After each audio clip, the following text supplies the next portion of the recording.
In an upland vegetable farm, a farmer named Mang Juan noticed that his crops were becoming weak and unhealthy.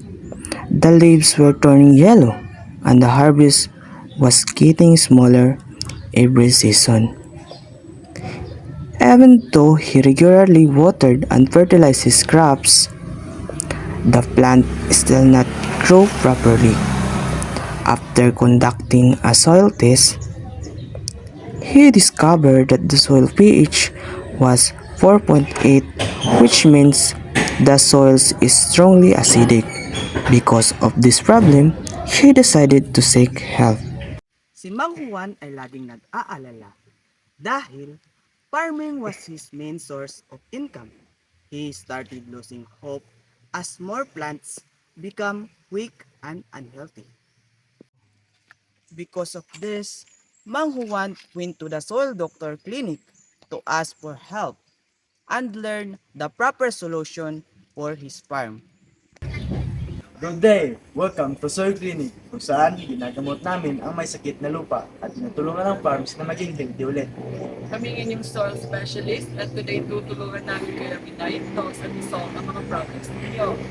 Ako naman ang bahala sa pag-analyze ng soil sample para accurate ang result.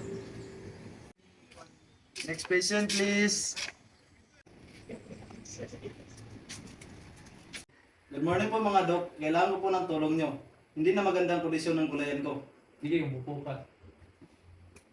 Ano po ba ang mga napapansin ninyo? Naninilaw po ang mga dahon ng gulay ko at ang baba lang ng ani.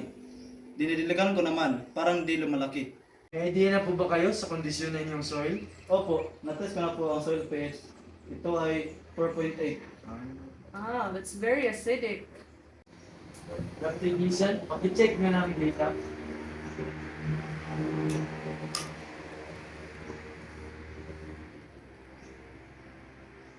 Yes po, confirm. Ang pH na 4.8 ay strongly acidic ang soil. Based on symptoms, yellowing of leaves at low yield, we can identify two main problems. First is the soil acidity, and the second is the nutrient availability.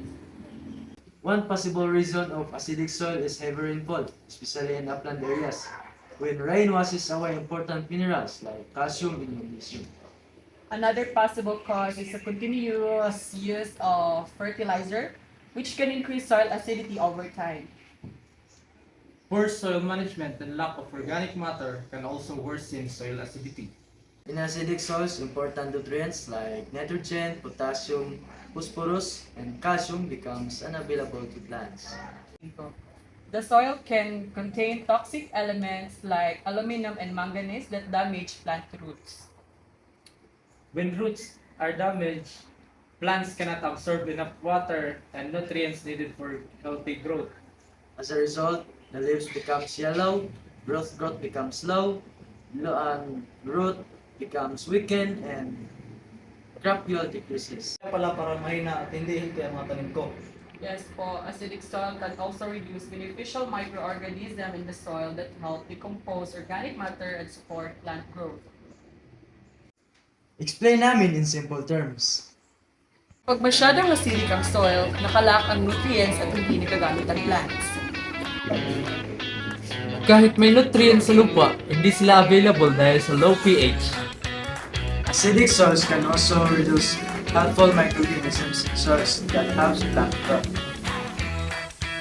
That's why the leaves turn yellow, the plants become weak, and the harvest becomes low. Okay. Sa soil pala talaga ang main problem.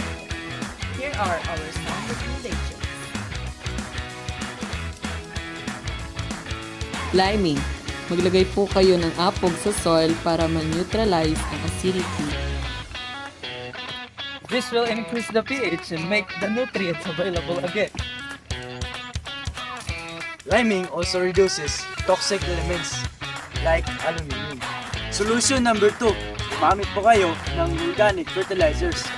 Use manures, compost, It also increases beneficial microorganisms that support healthy plant growth. balanced fertilization. Use balanced fertilizers with right amount of nitrogen, phosphorus, and potassium. But avoid overusing chemical fertilizer because too much fertilizer can increase soil acidity.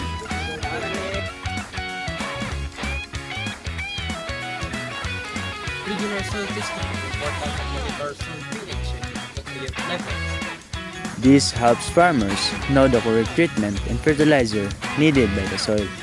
Condition number 5, crop rotation. Crop rotation helps maintain soil nutrient and prevent soil degradation. It also improves soil biodiversity and reduces plant diseases.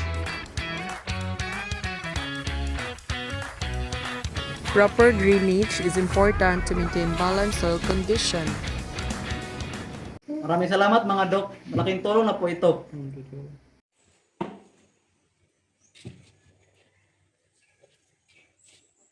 For prevention naman, mag-soil testing regularly. Iwasan ang paggamit ng chemical fertilizers at panitilihin ang organic matters sa soils. Practice proper crop rotation and water management.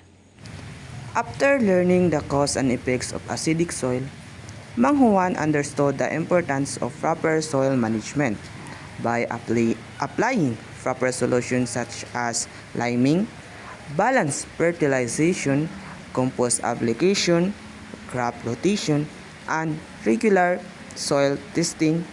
Farmers can improve soil quality and increase crop yield.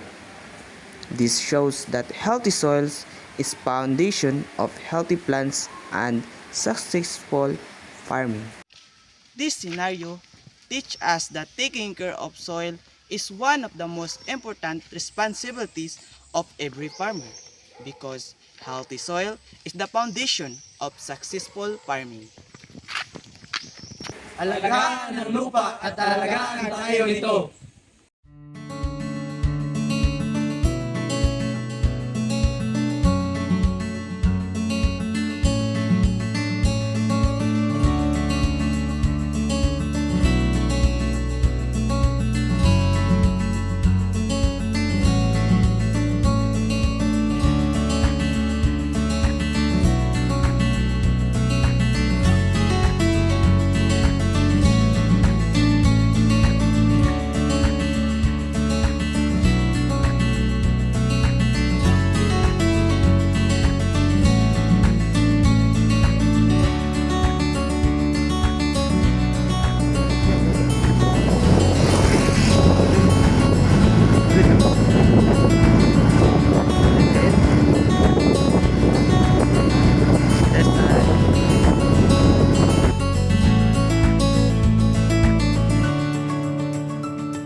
This scenario, terus tadi,